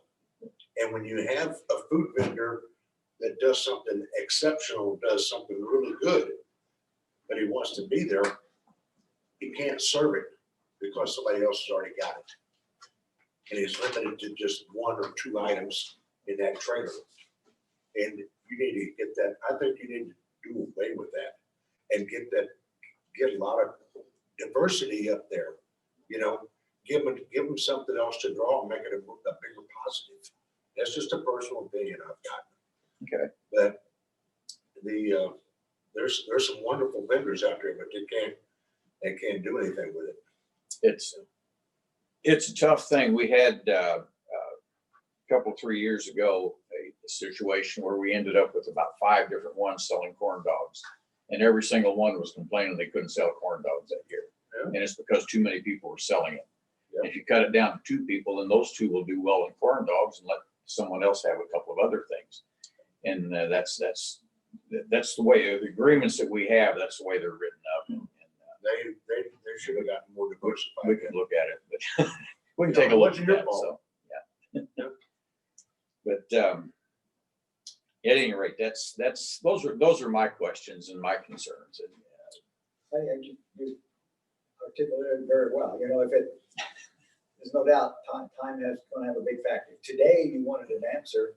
I'm assuming the answer would be no, and I think the health department would take care of that. And the way we're arranged is ultimately the county health department will decide if you have the event or not. And if you do, What are the rules? And I wasn't trying to pick on you, by the way. No, It's just. I'll probably have an opinion. Okay. Depends on the authority, but they're doing that very well now. I gotta say, they're making decisions. Shane has been with them and working with them, and they're making day-to-day decisions. But 45 days from now, we hope things will be a lot different, but 45 days from now, we may not be different. That's a challenge, and I'm glad you're doing the work now. Get ready if you can, or also ask the questions, ask the tough questions of what if. I get, one of the things that concerns me is how would you control the social distancing if we're still at that point? That would be tough with the crowd. And we get questions every year from someone, what kind of crowds do we have? How many people come to this event? We really don't know. If you just sit and count it up, there are 9 different streets that lead into Homecomers. We do not charge admission. We don't have a gate there to count people. We don't sell tickets. We don't know. And I've heard people make guesstimates anywhere from 5,000 to 25,000. And I don't know who's right. Over the week, I mean, I know it's a good feeling to look out there and see the street full of people, but so, how do you, and with a crowd like that, how do you can't put a piece of tape every 6 feet and you can't move until someone leaves that one. I mean, it's just, so those are my concerns, how do we approach it? And like I said, I would love to see us have it, but it's, at this point, I really don't know. I'm certainly more than willing to do everything I can to make it a success if we can. I think that's fairly telling that he doesn't have any other things booked. So that shows no one else is making this decision yet. I think for any kind of, I know county fairs have both been approved, but that's more from the agricultural side than I've seen the other ones. I don't know if anybody's had. I had another, and I don't recall exactly where this one came from. It's just a page from it, but it says events such as county fairs may be held as long as social distancing requirements are followed. To me, that shoots it in the foot right there, all in one sentence. So That's probably until that goes away, we'll probably, so events will be very limited, or at least events that could be crowded. So I guess bottom line is, unless you have anything else for me this evening, I'll continue to do some research, see what I can find out, and can keep working toward, we will have it. And if we get shot in the foot, then we get shot in the foot. So we'll I just have to think, deal with it. one thing, and I talked to somebody, this was at another event, the one that they canceled in Cape. I mean, if you've got a date, you're talking to Joe, if there's a date that he's got to know yes or no, then that's probably the one that you're going to run up against first. So that, and I don't know if it'll be his or it probably is, He's been working on painting and repairing rides and all that sort of thing. But I mean, it's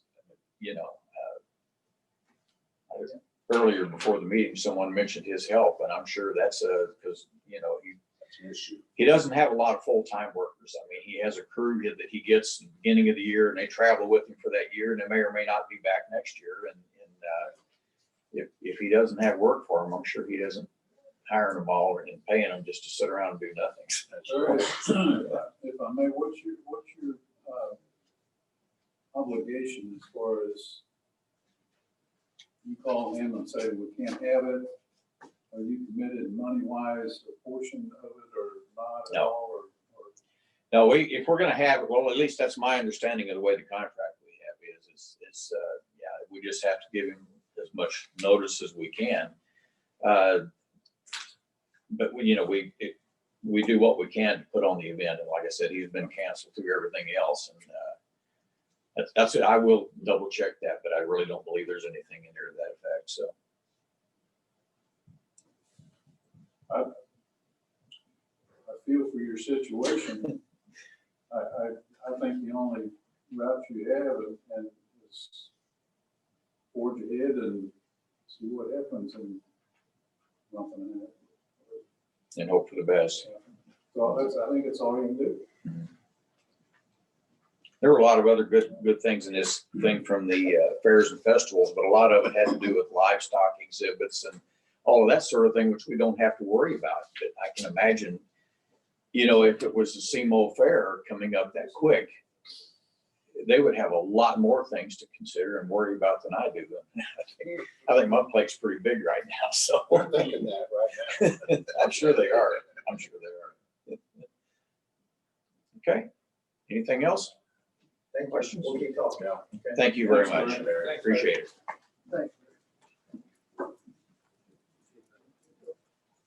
Item 5 on tonight's study session agenda is a traffic control plan for the water system facility implementation project phase 2, project 2B.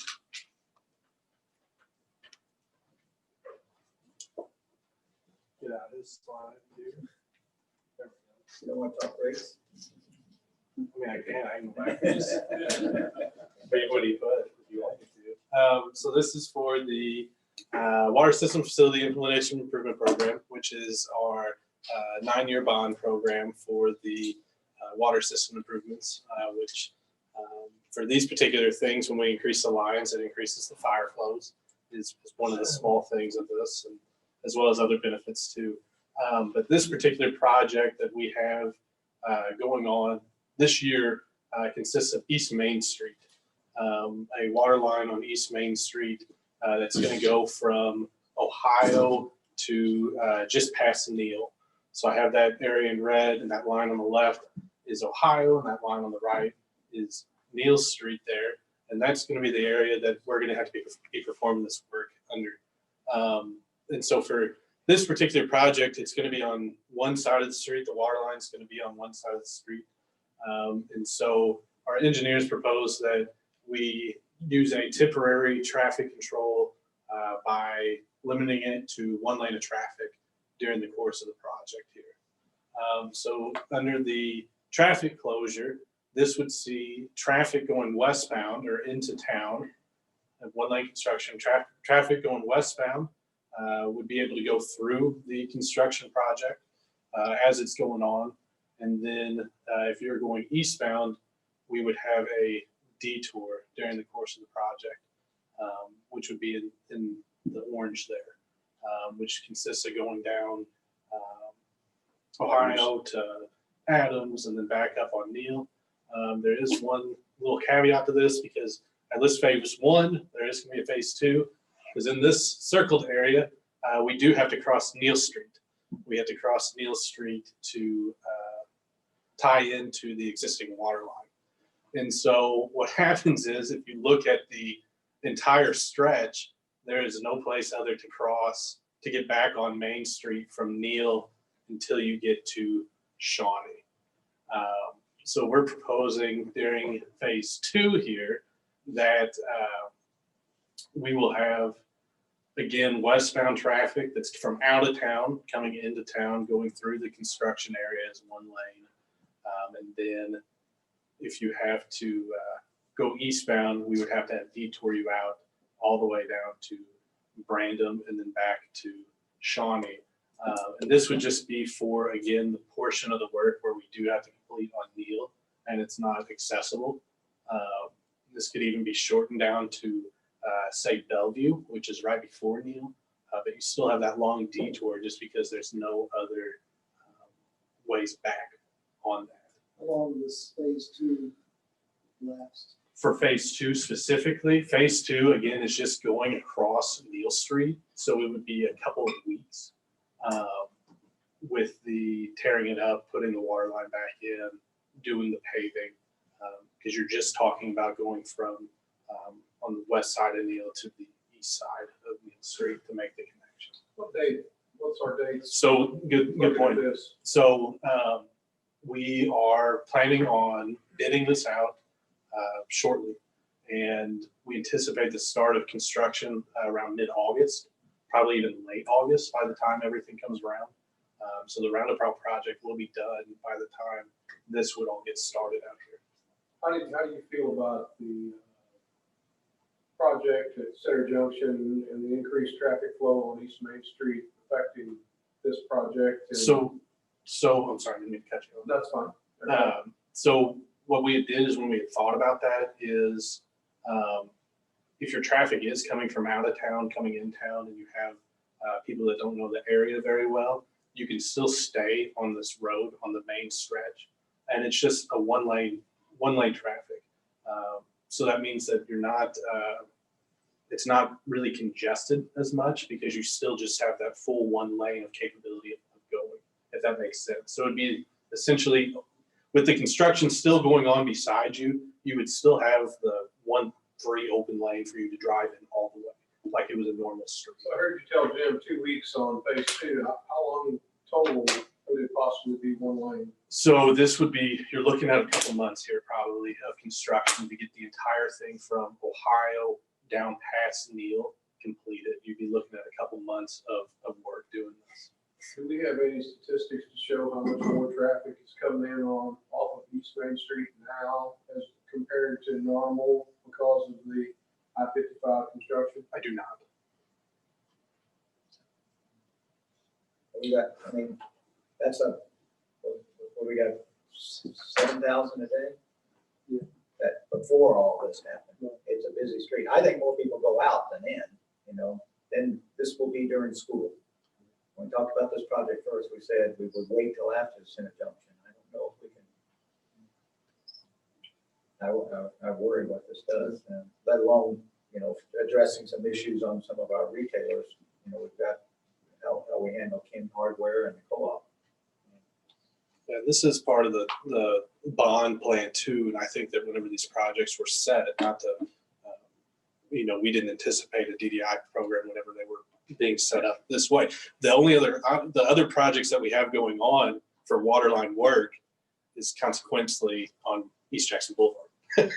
So that requires a lot of design on that for the East Jackson Boulevard, and so if, you know, being in a perfect world, which we're not, but if we are in a perfect world, this would take place up until about the end of the year. And that's more than just this particular stretch of work. There's other water lines that go with this work. This is just the traffic control area here. But this entire project would last until about the end of the year. And by the time we would even start doing some of the construction on Jackson Boulevard, preliminarily, we would be looking at late 21 to start on that, which would be very towards the end of the DDI. And it just so happened that it kind of fell that way just because there is a lot of design work to be done on Jackson Boulevard things. Yeah, how critical is it this project be done this year? That's the thing, is that if there's any other work to be done, it's on East Jackson Boulevard for the water line projects. And so you have East Main here, or you would have East Jackson Boulevard, or you would be delaying out the work. But that's not further wrong. We just take a break for a year. Yeah, and There's nothing magic about this. What does that do to our, is that going to be critical to our system if we would consider waiting or is it? well, the bonds, when, and Larry and Jim can speak better to this than I could about the bond issue itself. But I know that it ties back to the 9 years of bonds that we had approved. And as part of that 9-year cycle. And if we were to delay this project a year, we would be pushing out into a 10th year. Is that a problem, Larry? I'm not with bonds, right? I think you would just. We haven't even borrowed that Delay way, the right? issuance of the last $4 million worth of bond. Yeah, we haven't even, we can go 10 years, we can go 12 years if we want to, just so we don't have to borrow the money yet. I mean, they're authorized, they just want to not be issued.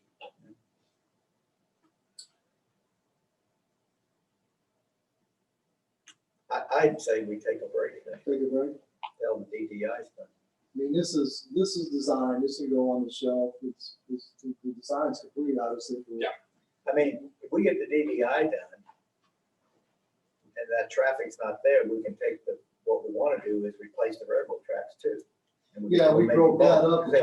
That's off the target, because that takes both sides. Get the DDI done, then we can do this thing with the railroad tracks as opposed to with that. Yeah, because if you remember, we did have you guys actually approved a design for pretty much reconstructing that portion of East Main Street where the railroad tracks are.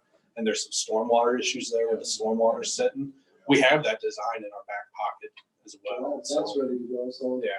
So the board's direction is take a break on this project now and focus our efforts on other water bond, whether it's Jackson Boulevard design? And you still have other, I know, little, they may not be big, I assume you can still bid them.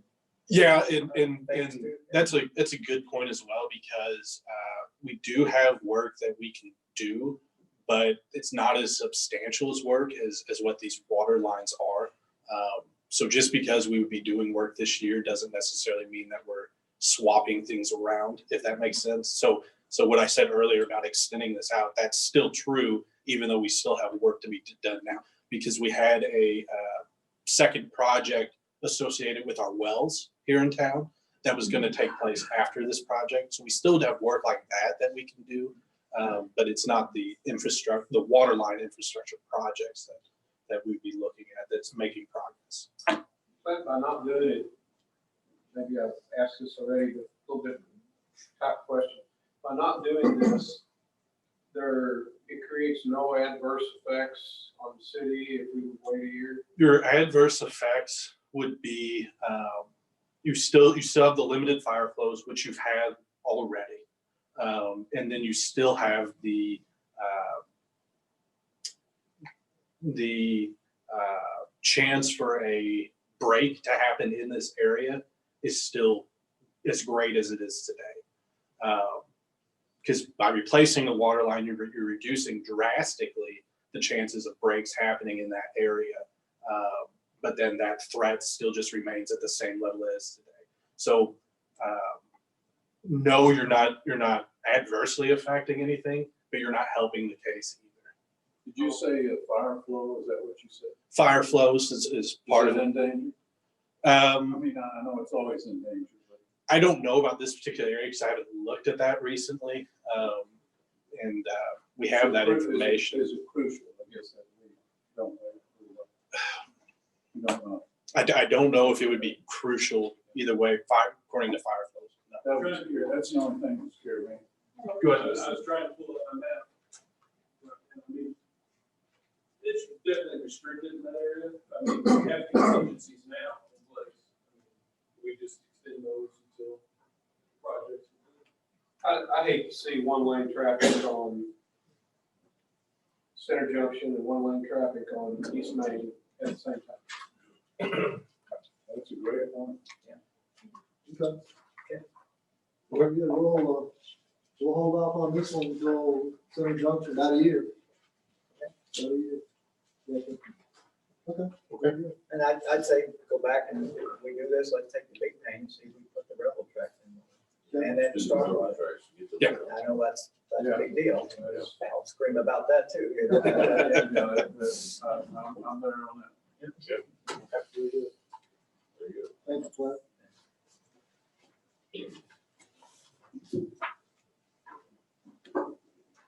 Item 6 is a repeal of on-street parking on the east side of South Missouri Street at the police station. Scott, you want to speak to this issue? Clint's got some figures up on the screen showing the area that's being requested to be modified. With the completion of the new police department on the west exit of the building, we're asking that the 6 spaces here from just west of the drive to West Jackson Boulevard be eliminated. We kind of had this in mind the whole time. We wanted to wait till the sign was done.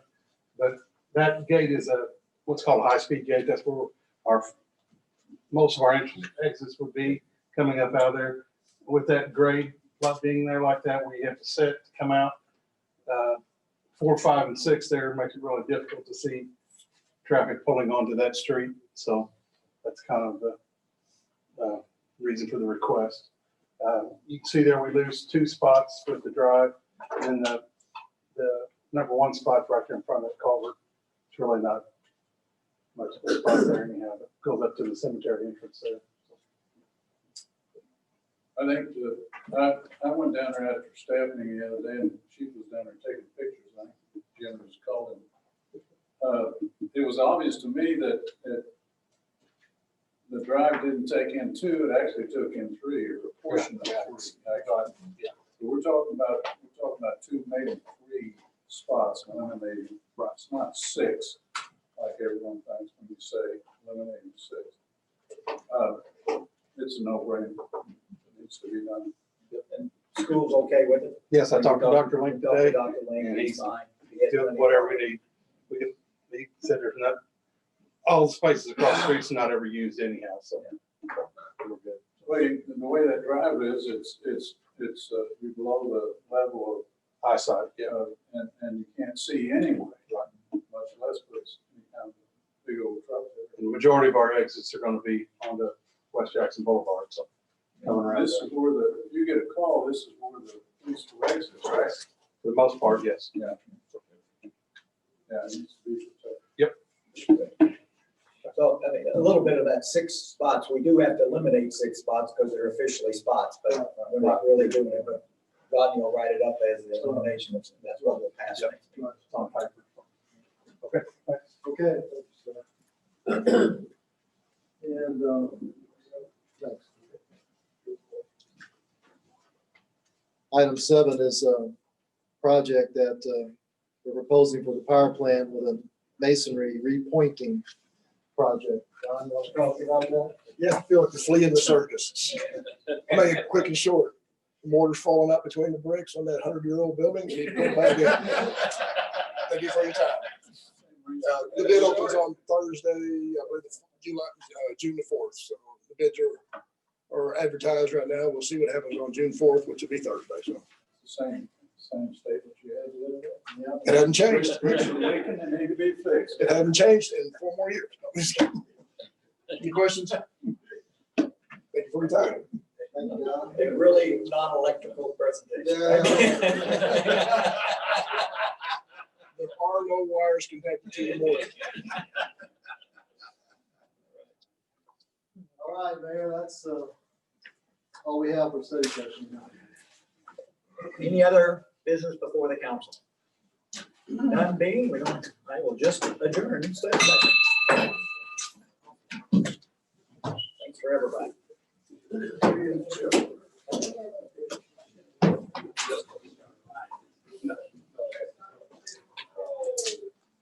Yeah,